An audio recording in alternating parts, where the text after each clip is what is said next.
Sign number 1. Pagpili mo ng mga taong nakapaligid sa iyo.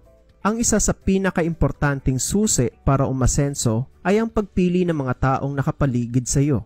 Noong una, hindi ko rin ito masyadong naiintindihan. Pero nung nagtrabaho na ako, dun ko talaga nakita kung gaano ito kahalaga.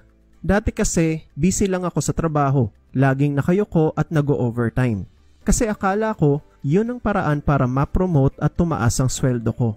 Pero nakita ko yung katrabaho ko, na average lang ang performance pero na-promote.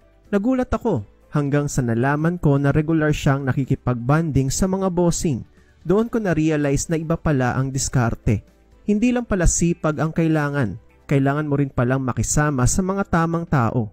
Sa aklat na Think and Grow Rich, binibigyan diin ang kapangyarihan ng mastermind groups bilang isang paraan para umangat ang buhay ng isang tao. Kapag napapaligiran ka ng mga ambisyosong tao na may hangarin ding umasenso, ang tagumpay ay parang natural na lang na darating sa'yo.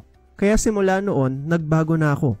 Nagsimula akong makipag-network, dumalo sa mga events, at makipagkilala sa mga taong may mataas na ambisyon.